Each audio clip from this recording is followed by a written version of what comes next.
ត់សរសើរឯងទេ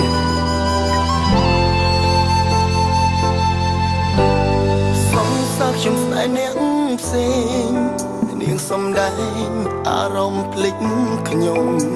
ទឹកភ្នែកនាងមិនមែនអ្នកយំតែជាខ្ញុំដែលត្រូវសងការស្នេហ៍គឺវាតែប៉ុណ្ណឹងពេលនៅស្មោះចិត្តក៏ស្រស់ថ្លាពីបែកបីនំប្រែប្រេងឆាទឹកនេត្រាជាអ្នកហូរពីពុកលោកមានកន្លែងណាទៅអាចធ្វើឲ្យខ្ញុំបាត់សង្ស័យពីទ្រូងស្នេហានេះគឺនាងជាមនុស្សដំបូងហើយក៏ធ្វើឲ្យបេះដូងខ្ញុំក្រំគ្រីនាងចង់ទៅក៏ยังមិនអាចប្រឆាំងស្រលាញ់ខ្លាំងឈឺចាប់ក៏ខ្លាំងដូចគ្នាវិធីយ៉ាងកាត់ចិត្តឲ្យក្រំគ្រីដល់ពេលវេលានឹងឈប់ឈឺខ្លួនឯង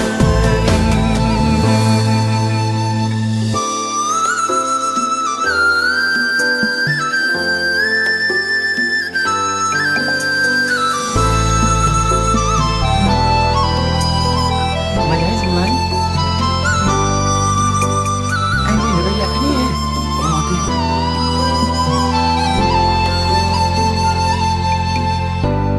សង្សារខ្ញុំស្នេហ៍អ្នកផ្សេងនាងសំដែងអារម្មណ៍ភ្លេចខ្ញុំទឹកភ្នែកនាងមិនមែនអ្នកយំតែជាខ្ញុំដែលត្រូវសងការស្នេហ៍គឺវាតែប៉ុណ្ណឹងពេលនៅស្មោះចិត្តក៏ស្រស់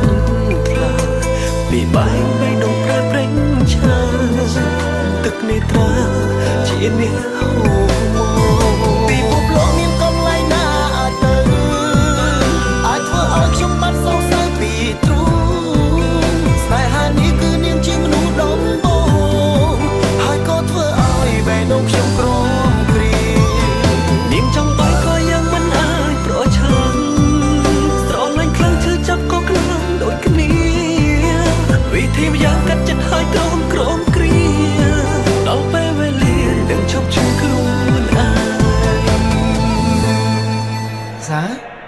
ហេតុអីអត់ឃើញអូនឯងមកលេងបងអញ្ចឹងអូនឯងមានរឿងអីសា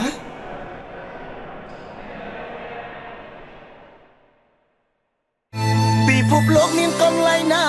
ទៅអាចធ្វើឲ្យខ្ញុំបាត់សង្ស័យពីទ្រូងស្នេហានេះគឺនាងជាមនុស្សដំបូងហើយក៏ធ្វើឲ្យបេះដូងខ្ញុំស្នេហ៍មានរឿងអី